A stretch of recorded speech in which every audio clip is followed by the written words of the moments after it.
Good morning, self lovers. Welcome back to the Self Love Show. I'm your co host, Dawn Light, and my sister here is with me, Trish Wright. Super excited. We're hosting in a beautiful show today. We're here weekly. And thank you for tuning in. Just in case you are new to us, please join us on the YouTube channel and like, share, and subscribe. It really makes a huge difference in our world.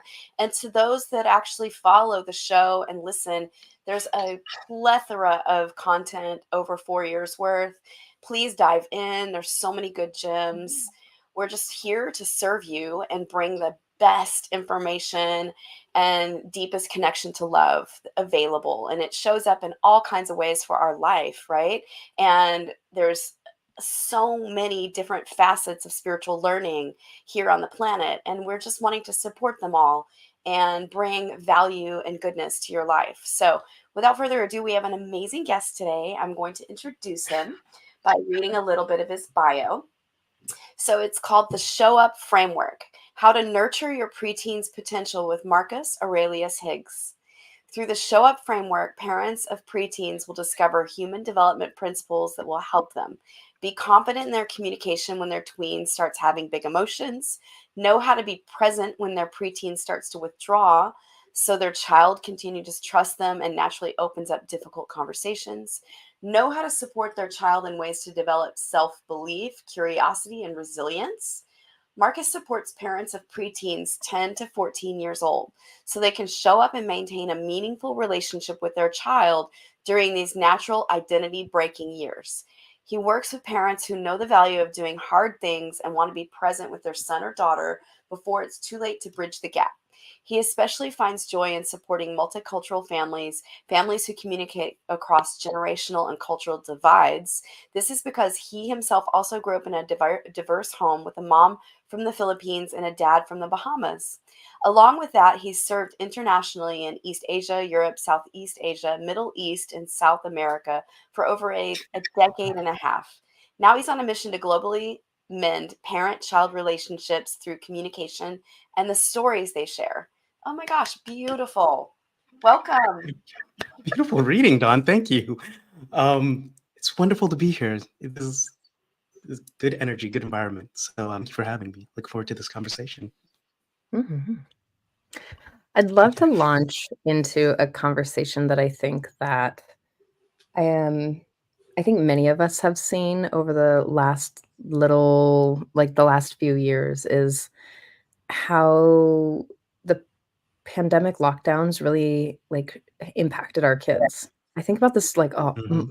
a lot. I kind of have like a hyper focus on this, just like how these kids just trying to figure out who they are in the world, and they're, trying to it's kind of them not really understanding. They're developing their personalities and their identities and their egos, and they're just trying to figure out what works. And then they have some, like they find some things that are working for them, and then bam, they're in Mm.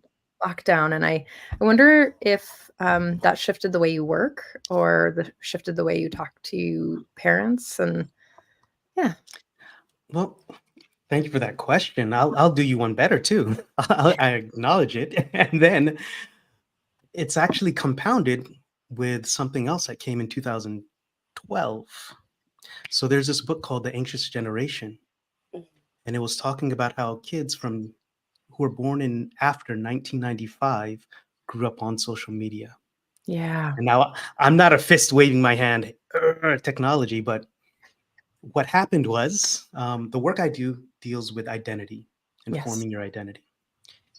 And they noticed that kids were forming their identities, let's say, behind the screens. That's how I say Yeah. it. In the field that I follow, positive psychology, other people matter, face to face interactions, knowing you're a part of a community, and so on. You're supported as such. But with people growing up online, we're noticing that's the compounding factor of not being able to handle life's stressors. Because when the screen closes, like, who am I? Like, what's my identity if it's caught up in likes and other trends and so on? Now, you're actually right, Trisha. With the pandemic, there was that extra layer of distancing, if you will. And even I'm a very more. hopeful person. I'm a hopeful person in that Everything that eventually grows must first break. So acknowledge what happened. Mhm. And like Carl Jung says, I'm not happened to me, I'm what I choose to become. So there's still self-determination in there. Um, we have to meet what is, and then, yeah, let's improve and make it better. That said, the work that I do deals with even before getting there. So I said a lot. I think I said, yeah, it has affected the teenage generation that had to go through the pandemic. The work I do is with preteens, though, trying Mhm. to lay a foundation of trust for what's going to come to the future. Yeah, I always believe our future is brighter than our present. Yeah. Agreed. Mhm. Yeah. Did it give some insight into the whole pandemic issue? I was teaching high school when that happened. Oh man. Oh Oh man. man. That was the whole George Floyd thing, and then the whole I can't breathe on so many different levels. And then it was just like my I've processed it, but my mother passed away during the pandemic as well from COVID. And it was we're on the other end, we're on the other side, but yeah, it was a whirlwind of a show. I Yeah. agree. It was a lot, and I'm sorry about your mom. I lost my dad during COVID. Yeah. I think you did too. We're all different on the other side. We all lost a parent. I lost my dad right before COVID started, like December Mm. 2019. So I lost my dad, and then the pandemic happened. You, what comes to mind hearing us all three say that? And this is wisdom talking. I have a little bit of wisdom here. You go through transition. You got it up there. You go through transitions of life that you can't go back in. And what the preteen years are, that's your first identity breaking. And that's what I mean by that. When my parent passed, I remember sitting down like, this is a new feeling. Who can I talk to? Mhm. And I found a friend who had experienced it before in something. And I just sat down and just listened. Yeah. She listened to me and so on. But it's the point I'm making is that it's the one way thing that you can't go back from. It's And true. only another person who's experienced it could be like, hold space for you. Yeah. To know that, to have that shared experience. Teenagers, when they're going through that first identity breaking, they really feel like nobody understands me, or they haven't yet understood what it feels like to be misunderstood. Yeah. And how do we hold space for them in that? Yeah. Or that they don't even realize that they're forming an identity and an identity breaking. They don't have that understanding about life yet, right? And that eventually you learn that the breakdown is occurring, and that there will be a breakthrough once you learn this formula, that this is always occurring, and how we learn and grow in our spiritual nature.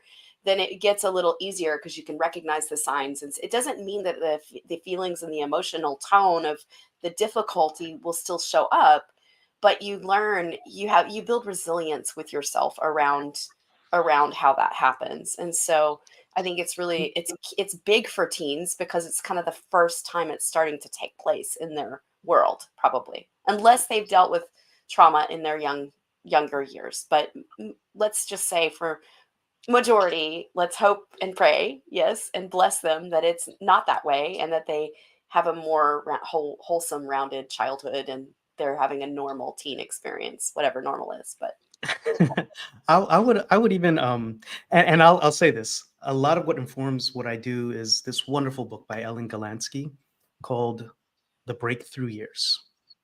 So even more so than just, it's that time in which it happens. No, like biologically, naturally, that's why I say naturally, they are experiencing higher highs and lower lows Mm. with the dump of chemicals that's happening inside them naturally, because the adolescent years are years of exploration, of risk taking. It's how do we show them healthy risk taking? How do we develop in their mind the story that you are forming your identity and you have to try these things, and this is what happens when you fall on your face, because you will fall on your face. Yeah. I hear you, Don, about they'll make it through. The question I ask is there a way we can support them on making it through, so that it can form a lens for all the other breakings that will happen? And I think the answer is yes, and it's called the show up framework. But it's human development in a framework. That's what it is. Tell us more about this. Oh, wow, that was a beautiful segue. um, so the show up framework is it all starts with a strong identity. All action comes from an identity. That's James Clear. That's life, right? And when I say it starts with a strong identity, it's virtues and values. Have you heard of 24 virtues in action, or the VIA? Or, I'll explain it for the audience. The VIA, these are the 24 traits that are with all people, all religions, all cultures. If you're human, you have these things. Things such as creativity, bravery, leadership, and so on, gratitude. And really what they are character traits that work towards the well-being of the community or the well-being of an individual, right? And the thing is, like I said, they're with all people. There are 5 that are expressed uniquely in each person. And the thing is, when I meet people, I'm trying to look for them, right? It's virtue spotting. You're speaking to a person's higher self. And your values are just basically what's important to you. Everybody has values. For some people, it's finances. Others, it's family. Culturally, we have different values. Nothing right or wrong about them. It's just what's important to you. So when you speak to a person's virtues and values, you're actually acknowledging the part of them that's dope, their awesomeness, right? That's why it starts with a strong identity. H is hold space for collaboration. This is actually autonomy, supportive parenting. We're trying to move the preteen or the teenager to autonomy or independence. It's self-determination theory for those who just finished taking their exams in psych. All right, we're working towards mastery. We're working towards autonomy, and we're working towards relevance. So it's something that they want to be self-directed in and they feel supported in. And we open up collaboration because at this stage, they don't know who to trust. And when I mean at this stage, the reason is 0 to 10, like Gabor Mate says, hold on to your child. You're pulling them close, so make sure they're seen, soothed, supported, and safe. But naturally, they're supposed to be pushed away at this age. And plus, they're looking for other points of view. But still, they're supported, they're seen, they're soothed, but from a distance. It's like, I need you to try this. And if you have healthy attachment, they know there's a safe base to come back to, but I need you to go try this. Anyhow, hold space for collaboration. Open up communication is O, because the quality of our life is determined by the quality of our communication, your ability to talk with others and talk with yourself.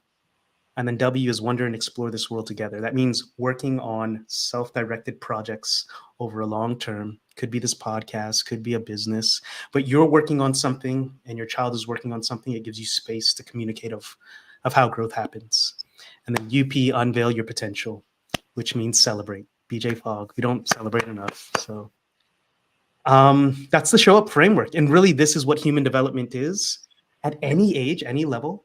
But I wanted to focus specifically at this time because I wanted to leverage all the energy that is at this space, at this time. Boom.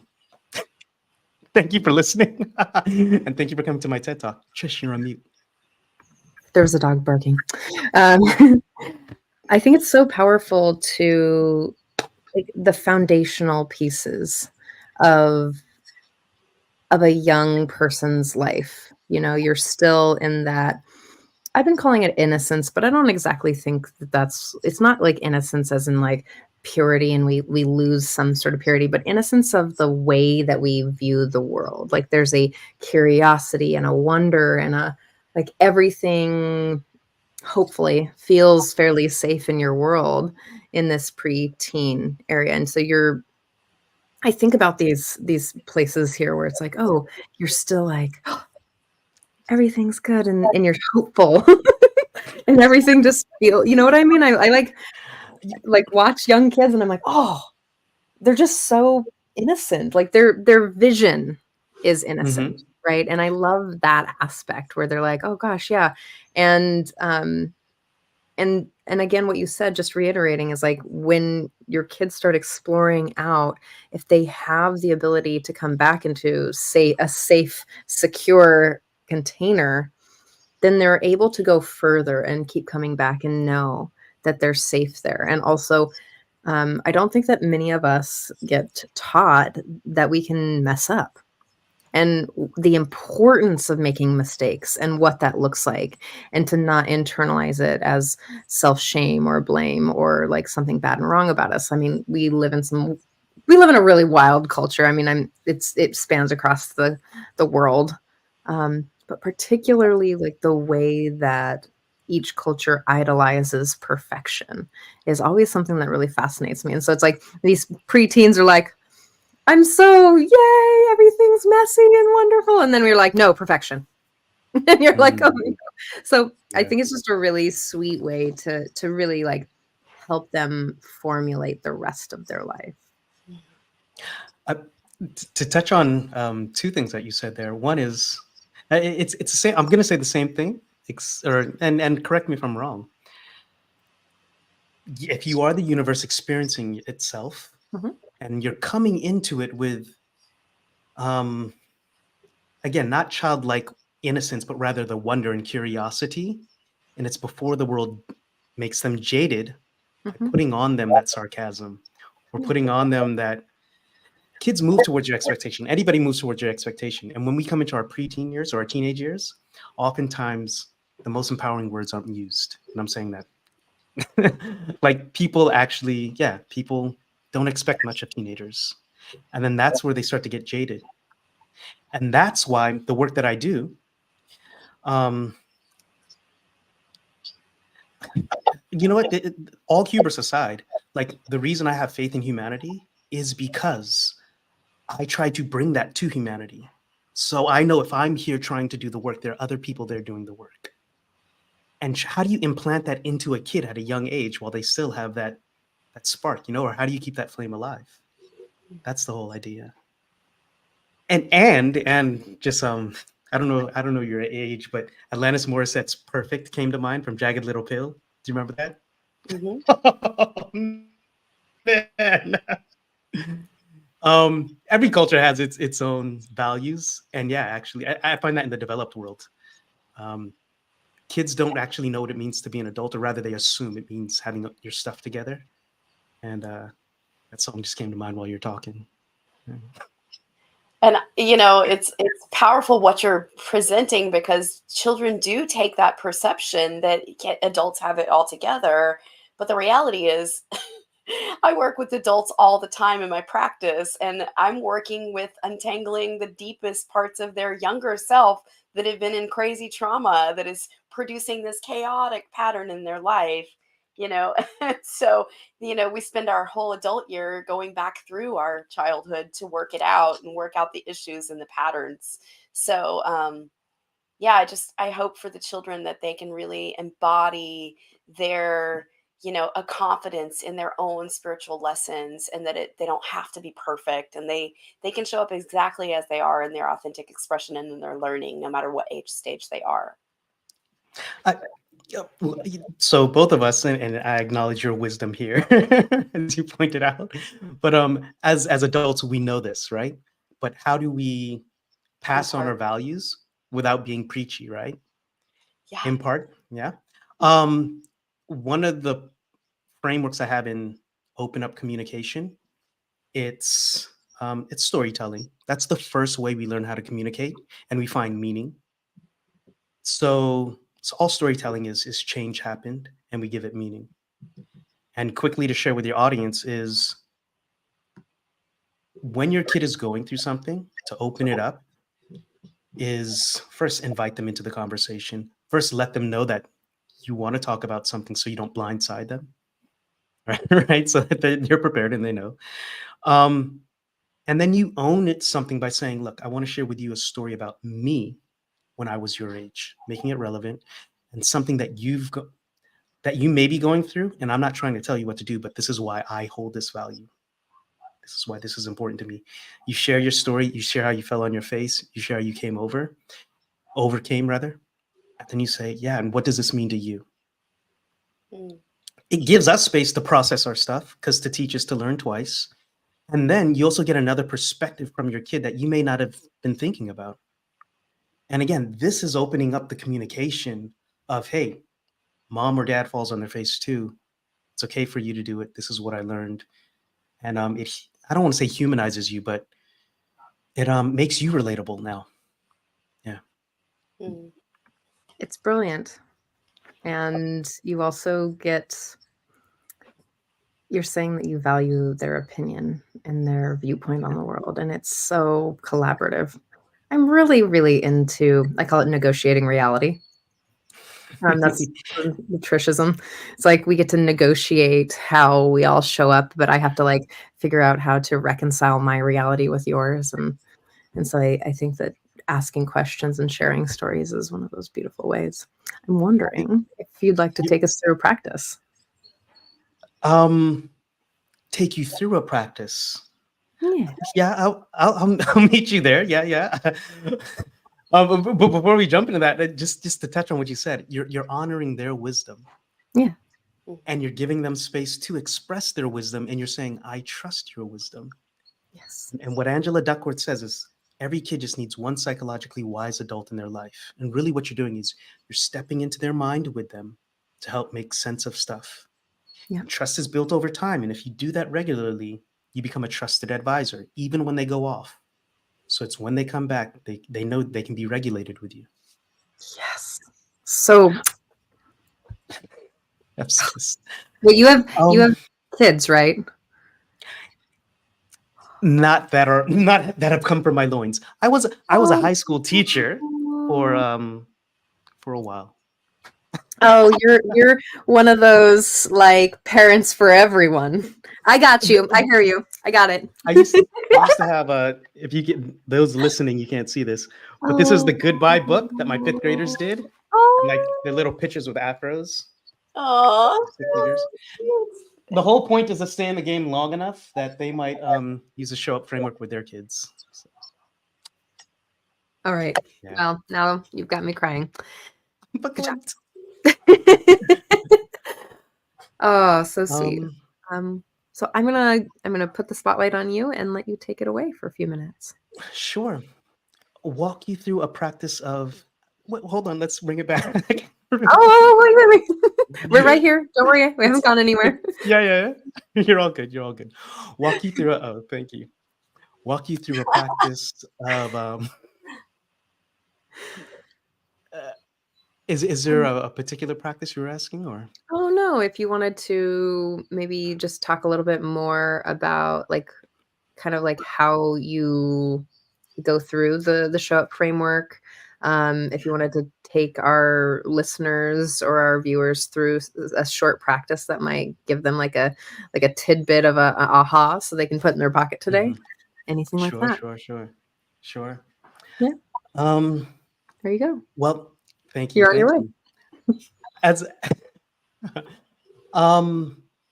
I will walk you through a story more so, because there are different frameworks for approaching. And in the Show Up framework, it's a year-long program that we do 3 phases.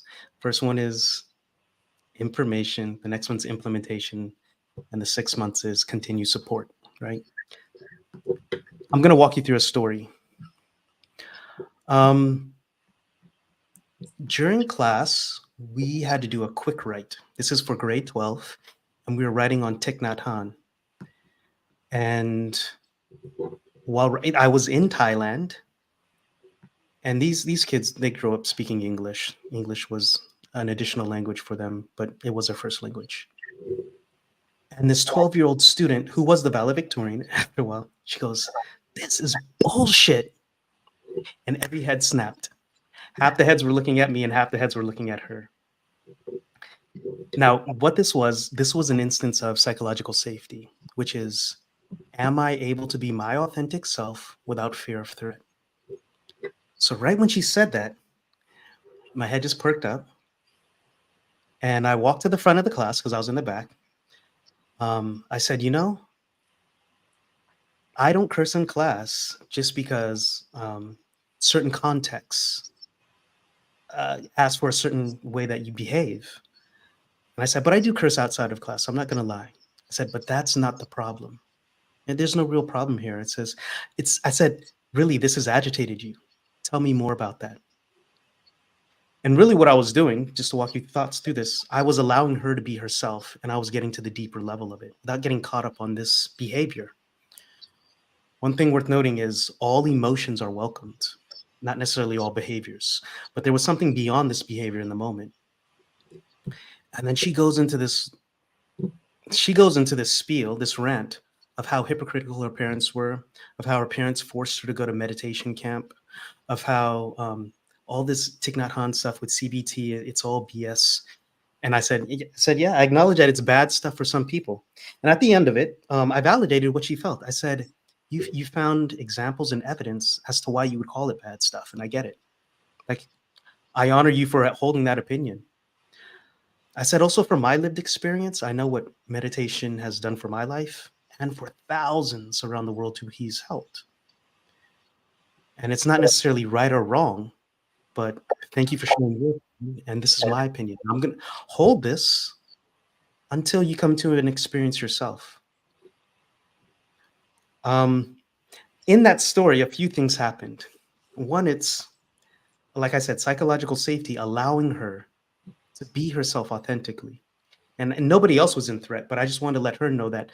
So now I'm communicating to the whole class. You can actually express yourself, but I also set up rules and regulations of, hey, let's not curse going forward. But if you do, the second thing is I said, tell me about that. That's one of those turning key phrases where it can open up for your preteen. Another turnkey phrase is that the type of person you want to be? Without demeaning them, without speaking down to them, you're letting them know they have the autonomy to be who they want to be. They're created sovereignty, but is that the person you want to be? Knowing your identity. Another thing I want to do is I validated her on the back end of her saying all of what she had to say. She was a wonderful student, even if she wasn't. You know, you have to validate a person in the processing of what they're going through. And I think it was interesting that what she came back to was the parents, the adults in her life, they weren't trustworthy. And when I mean trustworthy, she was talking about how they gossip. You know, they talk about all this meditation stuff. They don't even practice it. She was Thai. Her parents practice meditation and all that. So that's a story with a few nuggets of things we can take away. As opposed, not necessarily a practice, but that's something hopefully you can get something out of that. Or I'll ask you, what are your takeaways from that? Anything that stands out? I think it's just really relating. The way that adults treat children is still in this same way that children are to be seen, not heard. Women are to be seen, not heard. And it like there's this thing that we still do. And if you actually sit down, like what you're suggesting, and just listen and keep showing up as a safer person, you know, like you're showing up as an adult, as a mentor, as a kind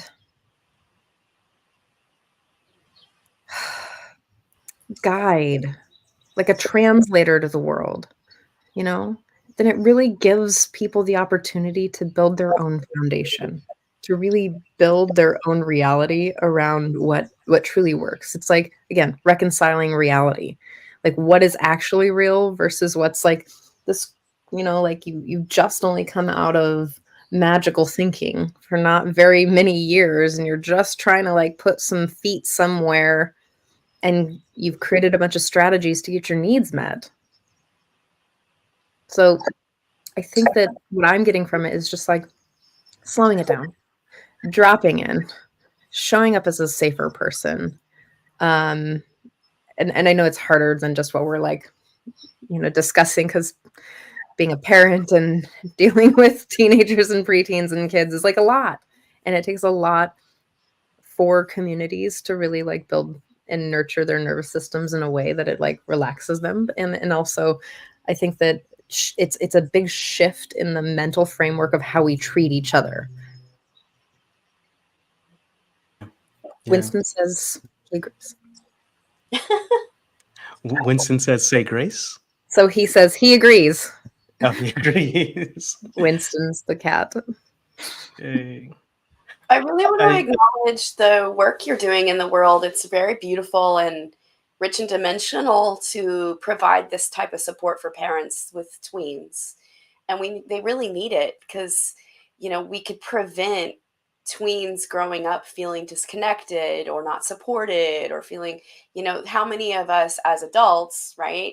Like I work with all the adults that felt this way. So I'm just really thankful to hear and see and know you that you're passionate about supporting these tweens to really feel sourced at the end of the day, that they can be sourced no matter what's surfacing, that they can trust their parents and have a deep, rich connection regardless of their life challenges.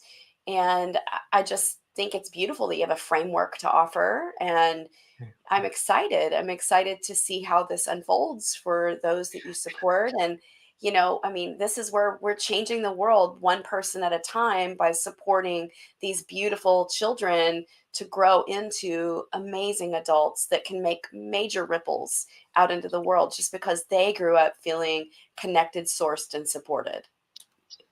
Yeah. It's worth noting, like, working with teens or anybody developing, it is effortful. I won't say it's not easy. It's effortful. There are techniques and skills new skills you need to be skilled up with to make it easier, to go from being a manager to being the guide on the side, right? Of supporting them in their autonomy, the guide on the side. That said, it's a new set of skills that you learn for this age. And when you don't learn those skills, it is harder. And I work with working with the parent getting their oxygen mask on first. Because I don't want anybody listening to think that this is a magic like wand that you wave and it's like, no, you pick up heavy things and put them down. That's how you grow muscles. And kids do not communicate fairly. It's just because they're learning. And when you acknowledge that they're learning, there's no meaning without context. And when you have that context, it's just like, oh yeah, I get it now. Yeah. So tell us more specifically about your, what you're offering, like, and how we can reach you. Like the things that are, Sure. Yeah. Right when this closes, I'm actually recording a workshop. There are 2 workshops that I'm working on that will be on my website, marcushiggs.com, or workshops.marcushiggs.com, or on LinkedIn. Those are the 3 places you can reach me. The first one is mapping out your family's virtues and values. When we say first starts with a strong identity, we work with collective identity. Like Seth Godin says, people like us do things like this. That's what culture is. So we work on our family culture. Your kid's going to break off, but it gives them somewhat of a board to say, okay, people like us, this is what's expected of me. Yeah. The second workshop that I'm working on is nurturing your preteen's potential in the digital age. It's how do we leverage technology to actually work for us? Technology isn't going away, but how do we use it to, again, bring forth our dopeness? I'm going to put that inside the copy. I think you might. We are the stories we tell ourselves. Yes. And how can parents use this to tell more empowering stories to the kid that they can put in their pocket for when their parents not around? Because the voice in which you use to talk to your kid is a voice in which they will eventually talk to themselves. So how to nurture your preteen's potential in the digital age is the second workshop I'm working on. And that should be out by July 12th, if you're watching this now. So if you're watching it after July 12th, it will be there. All right. I'm sorry, Trish. There was that moment of surprise. I know. I'm like, yes, and yeah. That's My all right. brain's still That's all kicking right. on. You're good. um, You're good. I was thinking like, oh yeah, send that to our team. Will do. Will do. Marcus, thank you so much for your time today. And please come back. Please let us, like hear more about what amazing work you're doing in the world. Yeah. Thank you so much. Bit by bit. Thank you. Thank you. What one last thing for the parents is yeah, life supports those who support life.